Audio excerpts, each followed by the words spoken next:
A knife is no good if it isn't sharp. I mean, knives are for cutting, so what good is a knife if it doesn't cut anything? That's not a knife. That's a knife.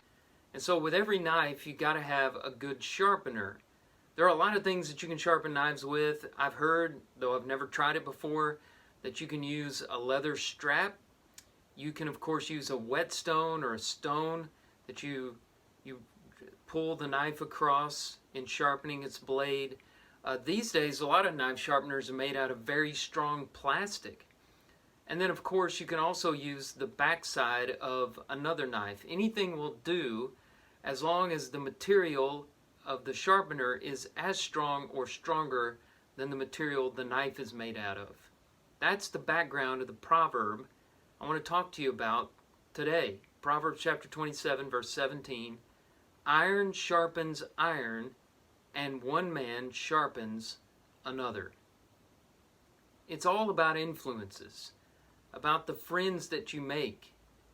And the wisdom of the proverb says, surround yourselves with strong friends who can be a good influence on you and make you better, make you sharp.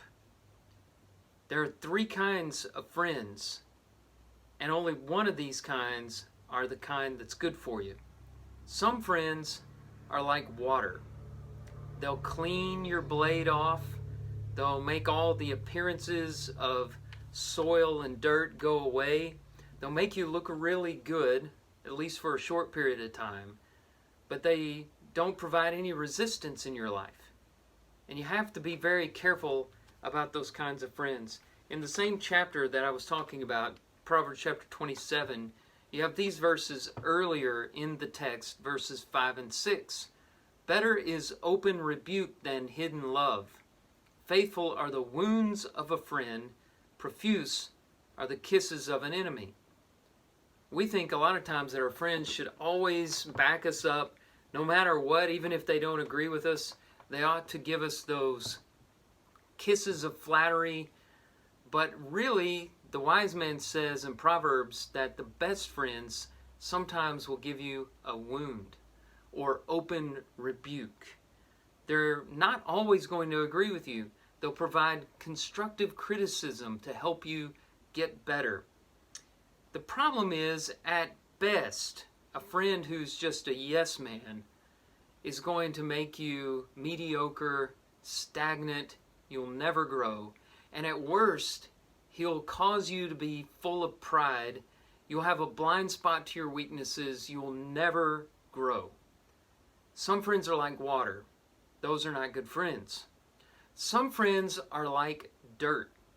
Now, when my father gave me my first chainsaw, he was talking to me about keeping the chain sharp. And he said the worst thing for a chain on a chainsaw is dirt.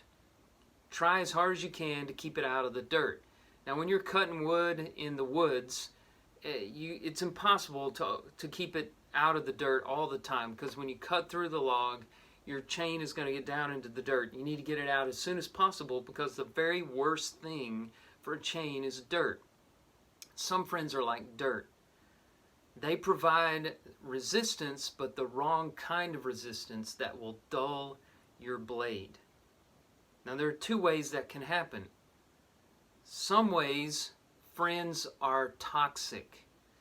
They degrade you, they mock you, they don't give you constructive criticism.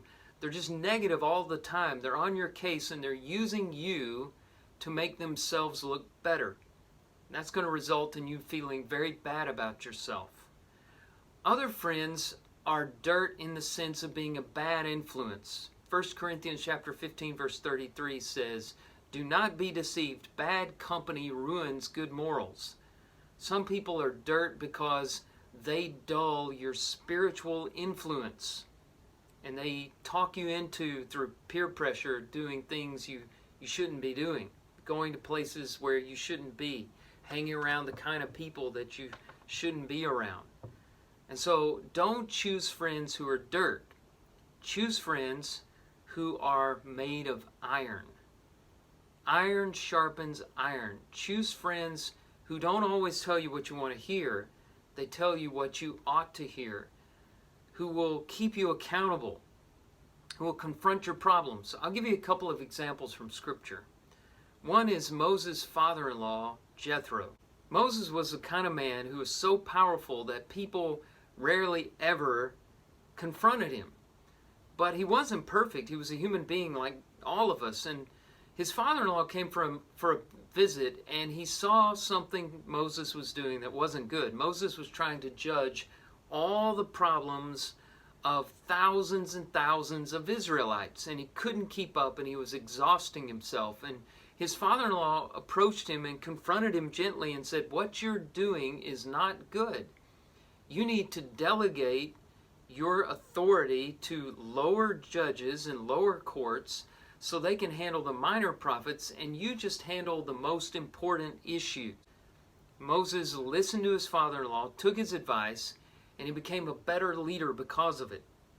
Another example is over in the New Testament regarding the apostles Paul and Peter. Peter and Paul were without question the most influential leaders in the church in the first century. Now, Peter was probably the most influential, but he wasn't perfect. In fact, one of the mistakes that he made was that he refused to eat with Gentiles on one occasion, and Paul saw that happening and saw the hypocrisy of it. And so Paul, according to Galatians 2, verses 10 through 14, withstood him to the face. And Peter became a better person because Paul withstood him. It's very important that you understand that you need friends who are made of iron. Iron sharpens iron, and one man sharpens another. You need friends you can trust. Every friendship is built on trust. Proverbs 17:17 says, "A friend loves at all times." When you have a friend that you can trust, you can allow him to sharpen you, to provide the right kind of resistance. Don't have friends made of water. Don't have friends made of dirt. Choose friends made of iron who will keep you sharp. Have a great day.